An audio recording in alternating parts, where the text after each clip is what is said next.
If you were standing at the mouth of the Tijuana River over 100 years ago, you wouldn't have seen danger, you would have seen life. A winding stream lined with reeds, families fishing, children swimming, and thousands of birds filling the estuary as they migrate. But today, this same waterway has become one of the most polluted in the Western Hemisphere. So toxic, it's closed beaches for years, sickened Navy SEALs, and left entire communities fighting just to breathe. It's happening right here on the US-Mexico border, where one river defies treaties, walls, governments, crossing as if the border didn't exist. For more than a century, the Tijuana River has been both a lifeline and a liability, shaping lives from the Kumeyaay people to modern surfers, sparking international treaties, billion-dollar lawsuits, and even calls for national security intervention. Some solutions have been attempted, others abandoned, but the crisis refuses to go away. Welcome to Voyager, I'm Armando, and today we're diving into the turbulent history of America's most hazardous border river. By the end of this story, you'll never look at the Pacific coast or the idea of a border river the same way again. Let's get into it. Imagine Southern California and Northern Baja millions of years ago, a time when the Tijuana River Valley didn't yet exist. Tectonic forces along faults such as the Rose Canyon and other nearby fault systems gradually lifted the land, folding and fracturing it into dramatic ranges and canyons that cradled the present-day river. As the land rose, ancient streams began flowing westward, slowly carving valleys that eventually merged into the winding course of the modern Tijuana River. Roughly 10,000 years ago, rising seas flooded the valleys, creating a broad estuary where tides and fresh water mixed, nurturing marshes rich with birds and marine life. This estuary, shaped by water and time, would eventually become the center of one of North America's most bitter environmental battles. The same forces that form the valley set the stage for centuries of conflict over who controls it and who pays the price when the river turns dangerous. Long before maps drew borders, the Tijuana River was the lifeline of the Kumeyaay people. For thousands of years, they lived in rhythm with its flow, building villages near its banks, hunting across the valleys, and gathering reeds in the estuary. Archaeological evidence still marks their presence. Stone tools shaped by hand, pictographs on rock shelters, where ceremonies connected community and land. For the Kumeyaay, this was the heart of their world. The Tijuana Estuary was something remarkable, the largest remaining coastal wetland in Southern California. This is a vital refuge for wildlife on both sides of the border. But how did the river that once sustained one of North America's oldest cultures become one of its most contested waterways? The answer begins in 1769, when Spanish soldiers and missionaries led by Gaspar de Portola and Father Junipero Serra arrived. They founded Mission San Diego de Alcala to serve Spain's colonial ambitions. By the early 1800s, under Mexican rule, the river valley was divided into sprawling ranchos. One of the largest was Rancho Tijuana, granted to Santiago Arguello, a soldier distinguished in the Mexican army. The name Tijuana most likely comes from the Kumeyaay word Tijuan, meaning by the sea. From here, the name evolved into Tijuana, linking the city to the river. Picture it then, adobe ranch houses, vaqueros driving cattle across the floodplain, and the river winding through the land, rich with centuries of human history. These early chapters set the stage for everything to come: conflict, adaptation, and the enduring struggle over who the river truly belongs to. If you're enjoying the video or learned something new so far, please give the video a thumbs up. It really helps the channel. Now back to the Tijuana River. In 1848, the Treaty of Guadalupe Hidalgo ended the Mexican-American War and redrew the Western map. With a stroke of a pen, an invisible line split the Tijuana River, dividing one watershed between two nations. Families who'd lived along the banks for generations suddenly found themselves on opposite sides of the border. By 1889, the two countries created the International Boundary Commission to manage disputes and shared resources, an early acknowledgement that this river could not be managed by just one country alone. When the Mexican Revolution erupted between 1910 and 1920, Tijuana transformed almost overnight. Refugees, revolutionaries, and opportunity seekers crowded in, and the quiet border town rapidly grew into a city. Growth quickly outpaced infrastructure, and the river carried the first warning signs of crisis. Then came Prohibition. While liquor was banned in the north, Tijuana became a magnet for nightlife, casinos, cantinas, and cabarets buzzing with visitors. The Agua Caliente Casino hosted Hollywood stars like Charlie Chaplin and Bing Crosby, and tales of Al Capone crossing the border added to the city's allure. By 1928, Tijuana's earliest sewage system, built for a few hundred residents, was quickly overwhelmed as tens of thousands arrived. But the river darkened with pollution. In 1934, American officials ordered the International Boundary Commission to investigate the growing cross-border sewage problem. A year later, Tijuana built a septic tank meant for 5,000 people, but the city's population was already more than double that. The same year, American farmers discovered their irrigation water was contaminated. Imagine being in San Diego, watering crops, and learning that your supply was tainted with sewage from just across the border. The Tijuana River had shifted from a border stream to a public health hazard, and that was just the beginning of a century-long struggle marked by conflict, neglect, and uneasy cooperation. By the late 1930s, the problem couldn't be ignored. In 1937 and 1938, the United States and Mexico launched one of the world's first international sewage projects. With World War II underway, San Diego emerged as a major Navy and Marine Corps center.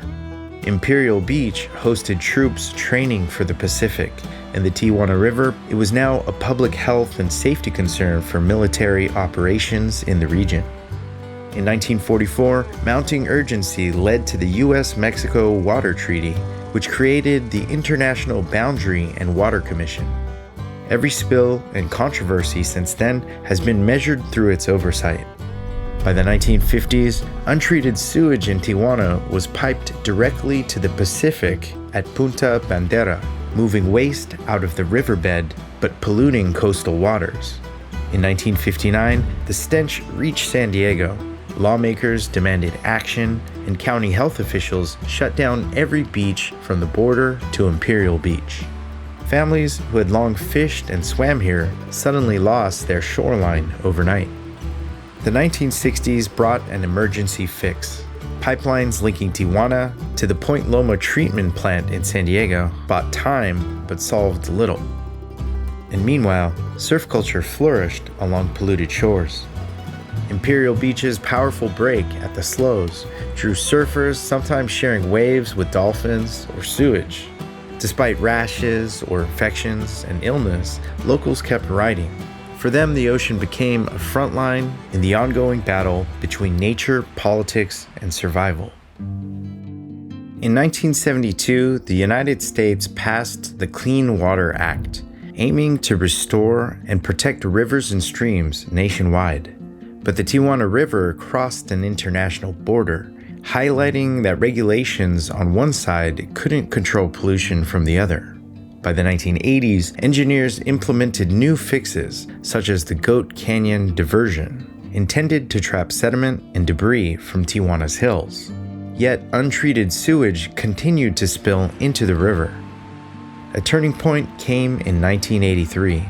Historically, the river flowed only after winter rains, but that year, it began running year-round, but with raw sewage. When floods hit in 1985, sewage-laden water swept through the farmland and neighborhoods, destroying crops, contaminating wells, and making families question the future of their health and homes. The crisis reached a breaking point. Local media exposed the horrifying history of the river. In 1982, the Tijuana River National Estuarine Research Reserve was established, formally recognizing the estuary as both a fragile ecosystem and a polluted floodplain at ongoing risk. And the 1990s saw the situation worsen. NAFTA spurred Tijuana's industrial boom, bringing more factories, more sewage, and more chemicals into the watershed. Economic prosperity upstream often meant sickness downstream. In response, the US and Mexico launched the North American Development Bank to fund border infrastructure, but pollution continued to outpace solutions. By 1997, the South Bay International Wastewater Treatment Plant opened, built to treat 25 million gallons a day. But the plant was undersized from the outset. Sewage flows kept growing, beaches remained closed, and the Tijuana River showed that a lasting solution was still out of reach. By the 2000s, decades of interaction sparked a new wave of grassroots activism. Serge Dedina, who grew up surfing the polluted waves of Imperial Beach, co-founded WildCoast and became a leading voice in framing the river's pollution as both an environmental disaster and a social justice crisis. His mix of surfer grit and political ability made him influential both in the water and in local government. In 2001, Paloma Aguirre moved to Imperial Beach. Her bond with the sea soon turned into a drive to fight for clean water, blending with Dedina's ongoing campaign, drawing national attention and establishing the crisis as a public health and human rights issue. By 2008, engineers constructed sediment basins in Goat Canyon to trap debris, but sewage continued to flow through the watershed. And by 2012, the Tijuana River mouth was named a marine protected area, although protections on paper did little to stop ongoing pollution. The Tijuana River was an environmental issue and a battle for survival along California's southern coast. In 2018, Imperial Beach took a bold step by joining a landmark lawsuit against the United States government, arguing that federal agencies had failed to protect its residents from the ongoing flow of sewage crossing the border. It was a David versus Goliath moment, a small city joined by environmental groups, Chula Vista, and the Port of San Diego, standing up to Washington over what had become a true regional crisis. Around this time, reports surfaced of Navy SEALs training in Coronado and Border Patrol agents in the Tijuana River Valley falling ill. The Naval Special Warfare Center documented 1,168 cases of acute gastrointestinal illness among SEALs and candidate trainees. Border Patrol agents reported rashes, respiratory issues, and stomach illness related to river exposure. It was a local environmental issue that had become a national security concern. By 2019, the city of San Diego had joined the legal fight, escalating pressure on federal agencies. Then in 2020, the pandemic exposed deep health disparities in border communities. Imperial Beach faced near constant beach closures due to contamination. For residents and local small businesses, the fight had shifted from occasional pollution events to a battle for their way of life. In 2022, Paloma Aguirre was elected Imperial Beach's first Latina mayor. Her journey from bodyboarder to scientist to policymaker carried the hopes of residents who had watched their shoreline poisoned for generations. That same year, the United States and Mexico signed Treaty Minute 328, pledging major new investment in infrastructure to address the water waste crisis. But just as leaders celebrated, scientists announced a chilling discovery. Pollution from the Tijuana River wasn't only in the water, it was also in the air. Research showed sewage particles and bacteria carried by wind and breaking waves drifting into neighborhoods and schools. People didn't need to step into the ocean to be exposed. The crisis was in the air. By 2023, San Diego Coastkeeper joined the fight with fresh momentum, but the numbers told a grim story. Imperial Beach surpassed 1,000 consecutive days of beach closures, with over 31 billion gallons of sewage-tainted water flowing in every single year. By 2024, San Diego Coastkeeper responded with a lawsuit citing over 500 Clean Water Act violations at the South Bay International Wastewater Treatment Plant, revealing hundreds of illegal discharges of sewage and toxic chemicals. Disasters soon piled up. Between June and September 2024, nearly 59 million gallons of sewage poured from a failed surge tank. And weeks later, another 3.4 million spilled when Smuggler's Gulch went offline. By January 2025, a broken valve released 4.2 million more, a sign of a collapsing system. And in April, the river was elevated to the number 2 most endangered in America. Mexico moved to restore the San Antonio de los Buenos treatment plant at Punta Bandera.